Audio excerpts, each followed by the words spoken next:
Hello, Victor here at RestoreYourMercedes.com.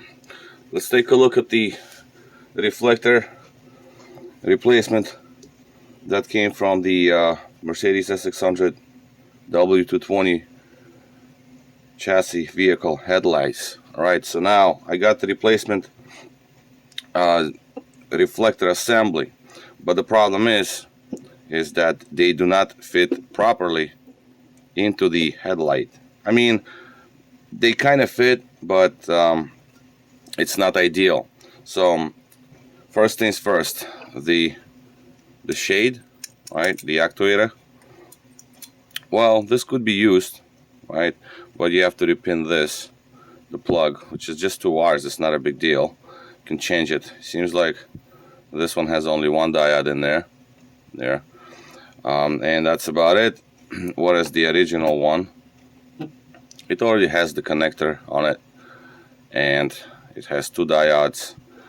I don't see a reason, but whatever, there's 2 of them in there, so let them be, right? There's 2 parts. So I would rather stick with the original so you don't stress the controller that activates it. Who knows for the resistance on the coil and whatever. I'm sure it's gonna work, but again, this is the assembly itself that I got. That's not direct fit. It's just like it's the same series of the reflectors and lenses and all that will be found in many cars. In BMWs, there's something else that it fits, but whatever.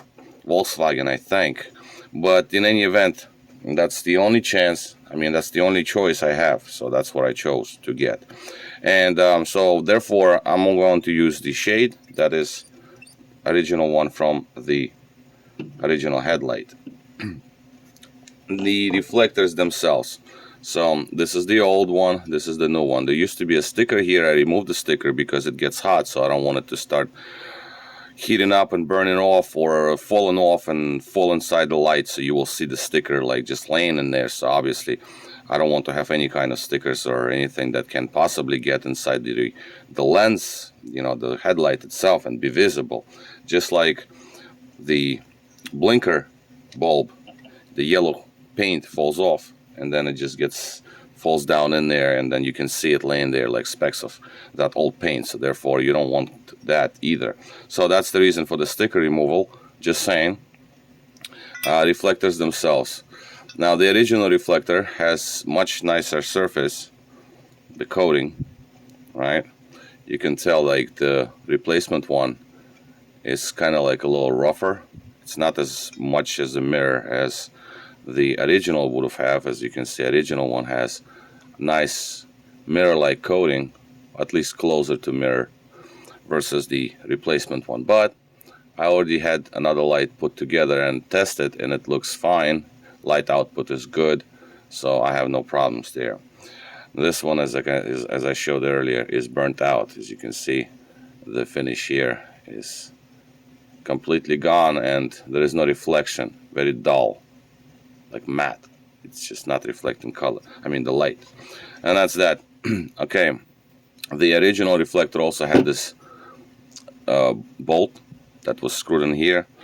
I put it into this one. It appears to be some sort of a grounding bolt for the whole assembly, so that might be why it's there. So when you put on the bulb in there, the bolt touches a metal tab here. Metal tab touches this, and this is where the igniter goes onto. Another thing is the actual bulb fitment. The bulb itself fits very nicely into the original one. Very nice and tight. Very precise. Well, you know, again, this is original and this is aftermarket, so what can you do, right? Now this one fits, but it's a little bit loose. And also, when you put on the retainer that holds the bulb, put this thing in there, it kind of fits. It's not as tight. The bulb is loose, but when you put the igniter on, it's going to hold it because the igniter itself will hold the bulb from here. What is that thing? I mean, I might show you that.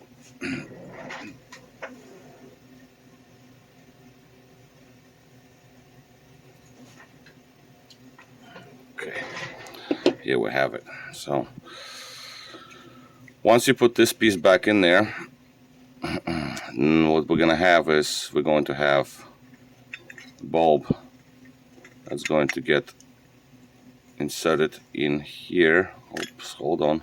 It only fits one way on this model, so bear with me. There, then you close it. It's the top, and now the whole assembly is more or less tight, and the bulb is also tight. It's not shifting around, so we should be okay. That is that. See, like, you have to undo this one off the bulb now. Come on now, there it goes. And now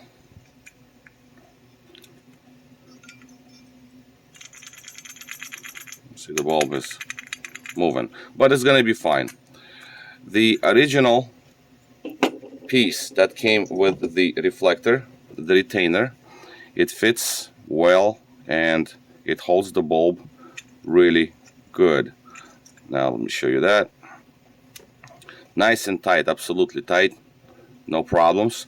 But I don't really like to do this because what's gonna happen is once I put the igniter on it and lock it in place, now this whole igniter piece, it just hangs on the bulb, so it's not nice. I don't like it because it's heavy, hangs on the bolt. I don't know the quality of the retainer. I don't want it to fall off. As you can see, it's just not direct fit. So I decided to use original piece because the igniter grabs onto the original ring here, the retainer. So I would like to use the factory one. Next, see all these small little things. I mean, it can be done different ways. I get it, but it's just the way I do it. And don't mind me not using gloves because I'll wipe it all down anyway. By the time I put it all together, there's going to be, some whatever. So the last thing is the lens. Now, here is the new lens. Here is the old lens. Obviously, you can see this one is more. This is clean, more clear than this one. This is more opaque, but the focusing distance seems to be different. All right, and I'm not using the new lens, and I'll explain why. First thing is, it's very flimsy here, the legs, and they're not like, the points are not even exactly same dimensions with the original one. It's not a big problem because they match this reflector, but the biggest problem is the trim piece. Now here's the trim piece on the of the original light.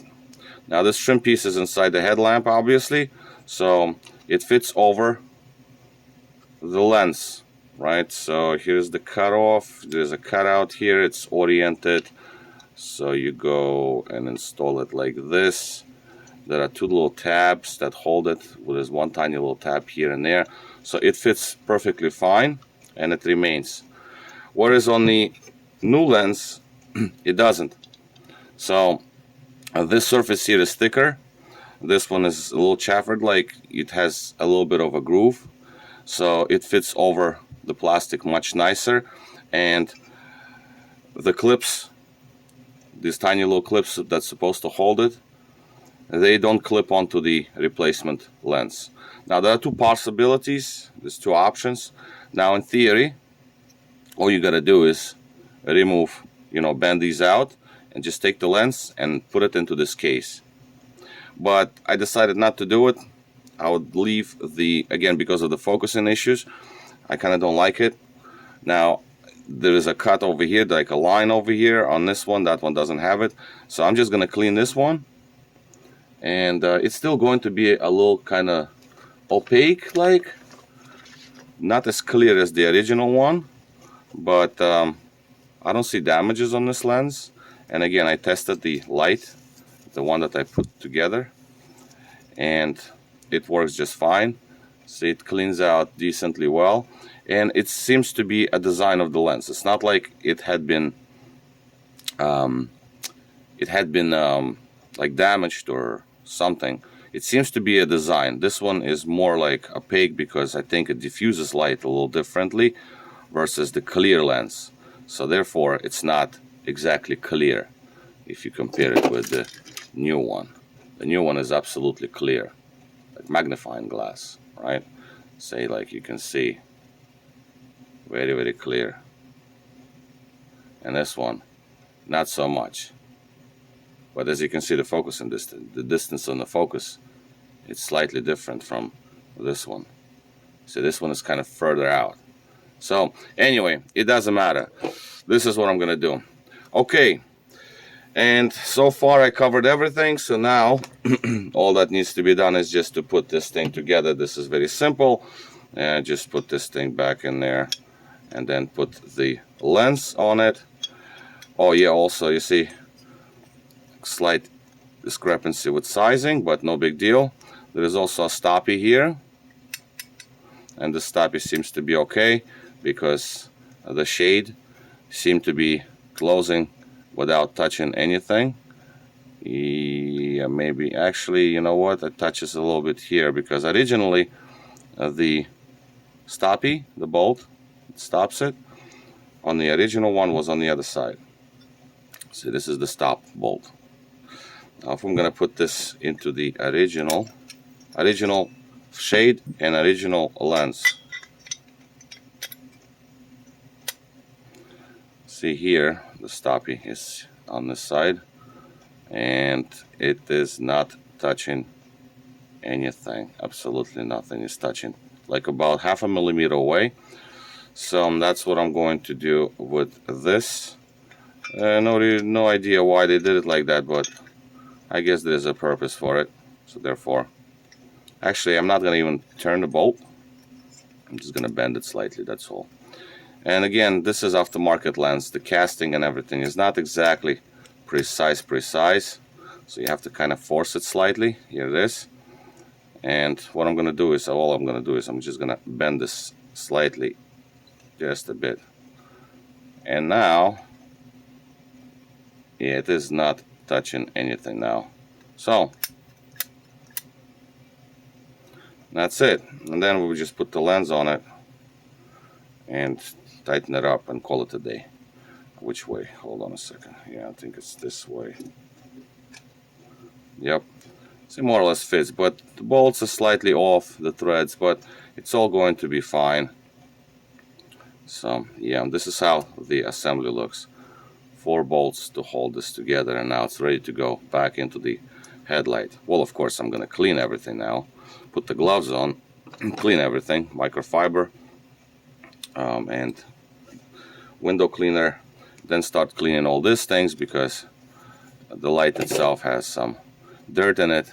So this is just one of them. The rest of the reflector, the trims inside, to be cleaned off because you know, they're so old. So that's why I'm gonna go extremely careful not to take off any kind of chrome that is extremely thin. So you can just wipe it off and then it'll be gone. So you gotta use extreme caution cleaning the actual internals of the headlight plastic pieces that are chromed. Okay, so same with the piece I just showed you. All right, so this is basically the reflector. Yes, it seems like it's a simple job, but it does take quite some time, to be honest, because you don't want to just slap it all back together and call it a day, but you want to clean everything, make sure nothing is broken. You got to take your time. Yeah, I have to also take out the old glue that's still there on the case. That has to be taken out. That takes some time. Put the new bead of the new silicone kindish glue and stuff like that. The light bulb, right? So this is the speck of yellow paint that I'm talking about. That is always found in these headlights, just laying there in front of the blinker bulb. So that I cleaned off, but ideally you gotta take the bulb out and clean the rest. I don't want these specks to be there. You know, you're doing it once, you don't, you know, you spend your time, but at the end it's going to be nice, so you're happy, versus just like put it back together then take it apart again. All right, so this is going to be all. Again, long video, but I thought I'm gonna make this one because this is something that you usually don't see happen with these reflectors, but apparently there is a way to rejuvenate the light, the bulb, the headlight itself, so you don't have to buy a new set. And obviously the outer cover, the outer lens itself, that is also being replaced because I'll buy a clear one. And like I said in previous video, you saw the difference between the old and the new, well, repaired rather, headlight itself. Okay, so this is it. This is Victor, RestoreYourMercedes.com, and thank you for watching.